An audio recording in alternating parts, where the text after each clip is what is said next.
What's up everybody, Griffey here. With the MCU on life support, the DC universe rebooting with something called a corn sweat, and my love of making list, I thought it would be fun to count down the 10 worst superhero movies of all time. Welcome to part 1. What are you? Well, miss, we're ninjas. Number 10, Teenage Mutant Ninja Turtles. So it is impossible for me to understate how much the Ninja Turtles were a cornerstone of my youth and childhood. Everyone my age grew up loving the cartoon show, Shredder voiced by Uncle Phil, rest in peace. I loved the toy collection. Me and my brother were avid Ninja Turtle toy collectors, but the movie especially felt like a really special moment for young Ninja Turtle fans. We had a gritty New York, we got to see Master Shredder, we got to see Splinter, we got to see all of these things that we had loved and watched through our cartoons and our comic books, mixed into this kind of gritty New York realistic vibe that made it an exceptionally fun movie. We go through some lean years, right? We had to do Ninja Turtles 3. And we find ourselves at 2014's Teenage Mutant Ninja Turtles. This movie immediately, from the first second of the trailer, you go, uh-oh, something's not right here. This is not at all like anything I've ever liked. The Turtles essentially look like the secret of the ooze was that the ooze was 90% Monster Energy drink. The constantly flared lens, the Mountain Dew commercial aesthetic, the trailer park wardrobe, the kind of hodgepodge together bandanas and broken glasses, these trite, terrible visualizations of characters we loved were painful from the moment the film started and never got any better. No one seems like they like each other. No one seems like they've ever met. No one seems like they can be in a room together. Vern gets a kind of sex offendery makeover. Megan Fox is just there to smolder in slow motion, right? Which you think in a Michael Bay produced movie, that's a good casting. Turns out it's not. It's not. Turns out we needed a little more journalistic integrity from our April O'Neil. Who knew? I'm in love. Actually, if you begin to go down the cast, right, this is failure after failure after failure.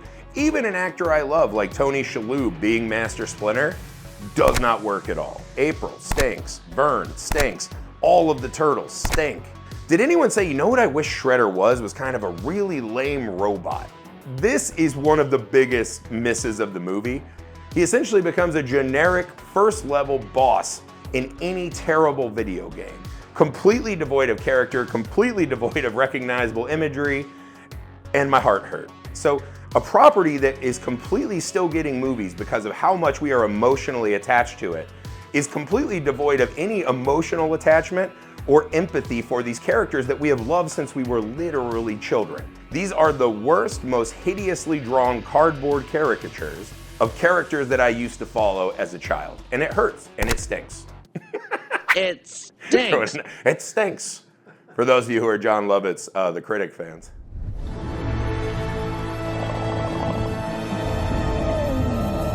Number 9, Man-Thing. Did anyone have high expectations for a Lionsgate-produced Man-Thing horror film? Absolutely not. Did this movie still manage to get almost completely parallel to the ground to slide under the bar of low expectations? Absolutely. This creature design is so offensively unfinished. This thing could be a monster that Link slays in Ocarina of Time. So through the green haze that was this movie, right? That filter was really pervasive and I hate it. And I can't wait for a documentary that explains why that happened to us. From the very first scene of this movie, you can tell that there's literally no reason it exists other than someone somewhere. They're like, I found this IP laying on the ground. It's called Man-Thing. Let's make something. The movie starts at essentially a kegger by the swamp. Two young lovers go out into a canoe. Tops are pulled off. Somehow, our nature warrior Man-Thing, he sees these two young lovers having amour and says, well, that's it. I gotta kill him and scar her for the rest of her life. Man-Thing. Credits, like fuzzy unrendered clip art credits. In the comics, Dr. Ted Silas becomes the Man-Thing who has just become this kind of avatar of nature who's righting wrongs and balancing the scales. Karmic defender of nature, right?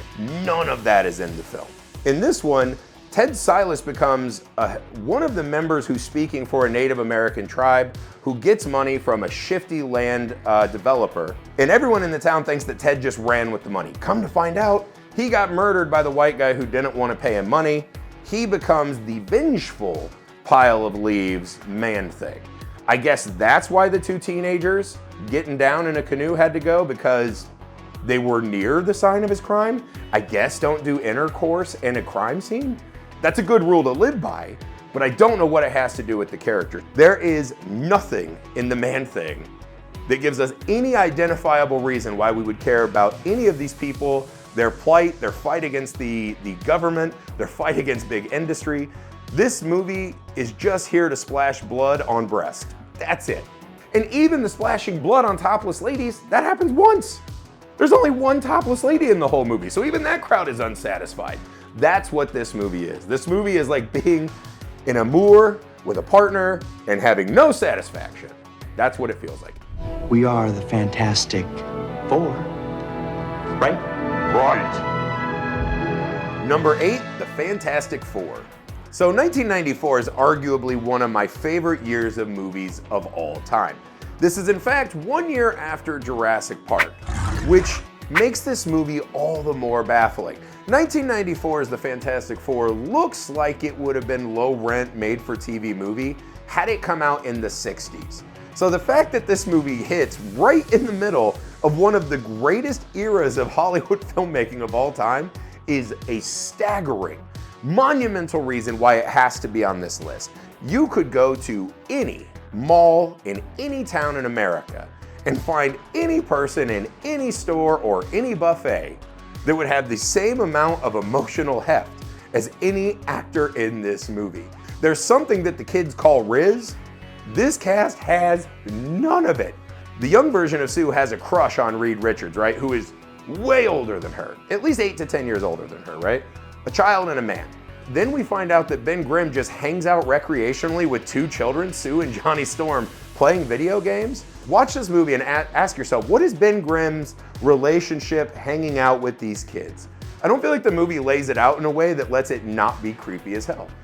Watching Dr. Doom in his clip art decorated castle that actually looks like a cutscene from the original game Doom, just sitting there cackling and laughing like he's Anakin who found out Padme can't be saved by science. Has there ever been a movie with worse pacing? How many scenes just end with someone staring at nothing?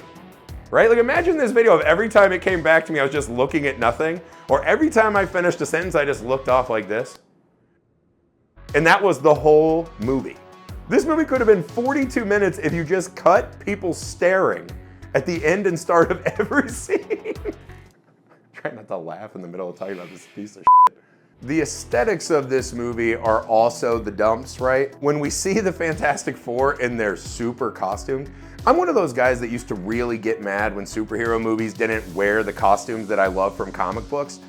This is what they should have used as evidence for me to be like, hey kids, shut up. Seeing them in their mom-made Halloween costumes, it looks like an SNL sketch. In fact, it feels like an SNL sketch, just not funny, that never ends. Look at me! And it devolves to the point where we watch the Human Torch literally chasing and then battling a green laser in what is undoubtedly one of the worst uses of CG ever in cinematic history.